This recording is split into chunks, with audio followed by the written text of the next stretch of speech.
Have you ever wondered what's the story behind Microsoft, which was believed to be a military empire back then? Today, we're taking a look back on how it all started. Microsoft, founded in 1975 by Bill Gates and Paul Allen, is a global technology company known for its software products, including the Windows operating system, Microsoft Office Suite, Azure Cloud Computing Platform, and productivity tools. The company also manufactures hardware such as Xbox gaming consoles and Surface tablets and laptops. Microsoft has significantly shaped the digital landscape through innovations in artificial intelligence, cybersecurity, and business productivity. Microsoft is one of the most influential and successful tech companies in the world, with a market value of over $2 trillion. It is also one of the largest and most diversified suppliers of software and hardware to the U.S. military, with contracts worth billions of dollars. Welcome to Money Doc TV, a channel dedicated to entrepreneurs who risked it all to create today's most iconic brands. Let's get started. Microsoft has various interactions with military organizations, including providing software and services to military institutions and participating in defense-related research and development projects. One notable example is Microsoft's involvement in providing cloud services to the U.S. Department of Defense, winning a major contract worth up to $10 billion in 2019. Microsoft working on technologies like artificial intelligence and cybersecurity. However, Microsoft faces scrutiny and criticism for its involvement with the military, with concerns raised about ethical implications and potential misuse of technology for military purposes. This has led to internal debates within the company and broader discussions within the tech industry about the role of technology in warfare and its ethical implications. The rise of American tech companies.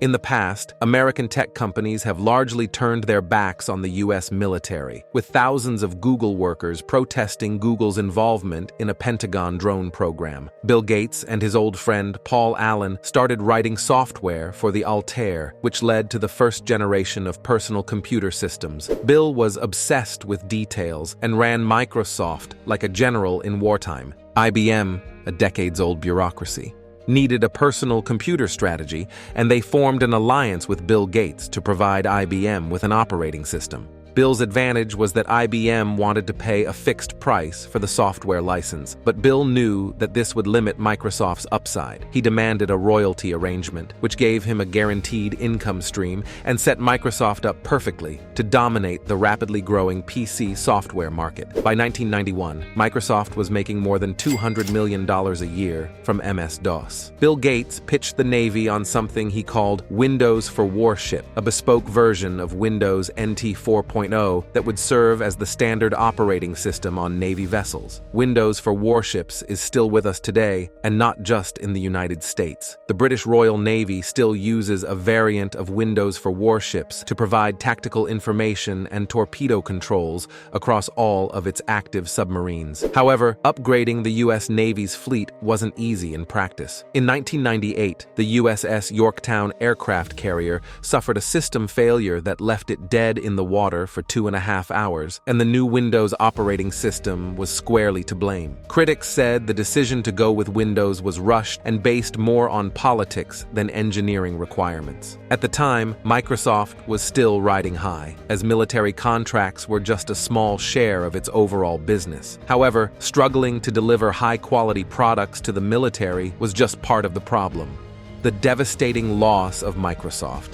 Microsoft, once the world's largest company, lost 60% of its value in just 2 years and was struggling to find a new focus under Steve Ballmer's leadership. Microsoft lost its core identity between Windows Office, Xbox, and various developer tools, and went from not really diversifying at all to diversifying way too much. The PC growth wave that turned Microsoft into the world's biggest company was over the 2000s, an era dominated by consumer internet and mobile mobile devices. In the early 2010s, virtual and augmented reality technology looked like the next big thing, so Microsoft got to work on the Xbox Kinect in 2010 and the first HoloLens in 2016. However, Microsoft ultimately believed that augmented reality was too cumbersome for everyday consumers, so they positioned the HoloLens as a professional device for large corporations. This early thinking led to the prototype Army project called the Soldier's Computer, which was far from perfect. The head-mounted display was extremely clunky, data transfer lagged by up to 75 seconds, and the U.S. Army Research Institute published a report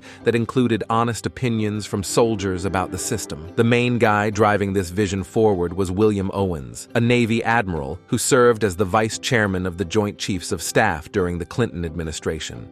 A closer look at William Owens, a prominent advocate in the armed forces.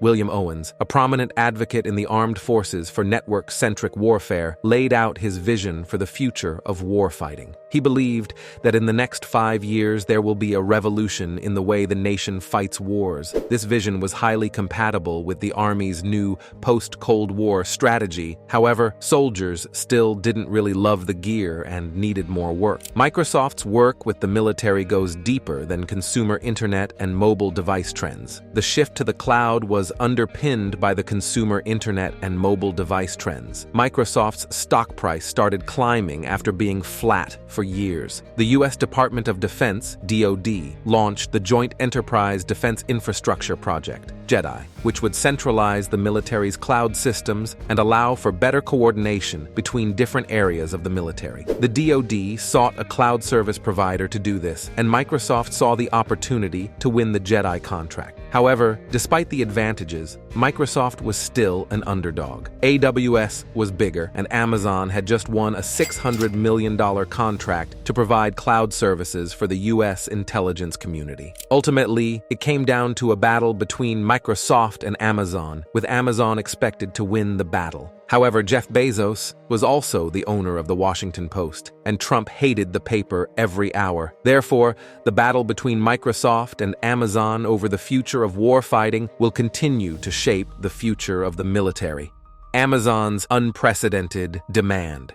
Amazon is making an unprecedented request against the government over the $10 billion JEDI contract. The deal was a significant win for Microsoft, who had been doing business with the Pentagon for decades. However, the Pentagon canceled the JEDI deal and replaced it with the Joint Warfighter Cloud Capability Project, JWCC. Microsoft received a piece of the deal, but it wasn't the big win they had hoped for. As war becomes more digital in the 21st century, the Defense Department seeks reliable private sector partners. Microsoft has been involved in various collaborations and contracts with the U.S. military, particularly through its cloud computing platform, Azure. Microsoft has also explored the application of artificial intelligence in defense-related projects, such as predictive maintenance of military equipment and enhancing cybersecurity. However, some employees have raised ethical concerns about contributing technology for harmful purposes, emphasizing the importance of supporting democratic governments while committing to ethical guidelines and responsible technology use. We really hope you enjoyed today's video. Microsoft believed to be a military empire. Be sure to leave a like and comment below on what you loved about our video. Make sure you subscribe to our channel and hit the bell icon to never miss another great video. Until next time,